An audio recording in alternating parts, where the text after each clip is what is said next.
સરદાર વલ્લભભાઈ પટેલ આપણા પ્રથમ ભારતના ગૃહમંત્રી, નાયબ વડાપ્રધાન. એમનું જીવન કેવું સાદું હતું.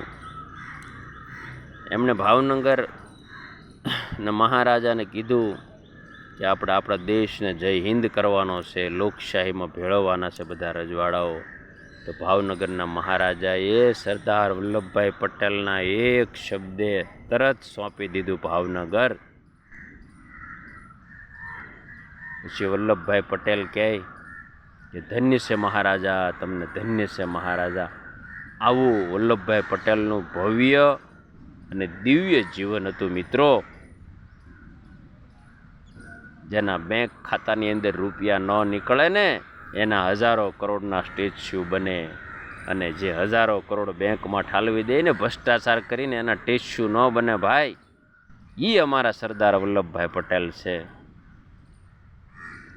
કે મારા માનવા મુજબ એમના બેંક ખાતામાં મેં સાંભળેલી વાત મુજબ 700 રૂપિયા હતા એ સમયે, જ્યારે વલ્લભભાઈ પટેલે આ લોકમાંથી વિદાય લીધી ત્યારે.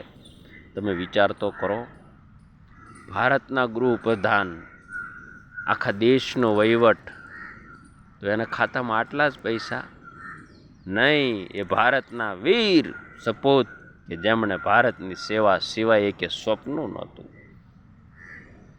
એટલે સરદાર વલ્લભભાઈ પટેલને મારા નવયુવાનો રોજ યાદ કરજો, રોજ યાદ કરજો. કારણ કે આવું વ્યક્તિત્વ આપણા જીવનની અંદર એક તાજગી ભરી દે. સવારના પહોરમાં તાજગી ભરી દે. કેવા પ્રામાણિક, કેવા ન્યાયિક.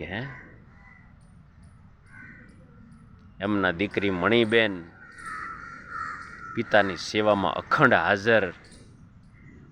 વિચાર તો કરો, આ વલ્લભભાઈ પટેલ આપણને મળ્યા છે ને. એક એક જીવન તો તમે જુઓ, સરદાર વલ્લભભાઈ પટેલનો શબ્દ એક વખત મુખમાંથી નીકળી જાય એટલે એનું પાલન થતું.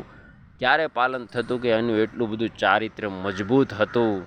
એમનો દેશ પ્રત્યે એવો લગાવ હતો, દેશ પ્રત્યેનો ભાવ એવો હતો સાહેબ.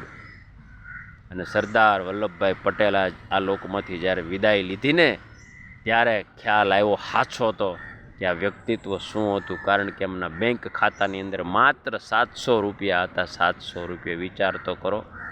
અને અત્યારે હજારો કરોડ રૂપિયા નીકળે વિદાય લીધા પછી નેતાઓના ખાતામાં.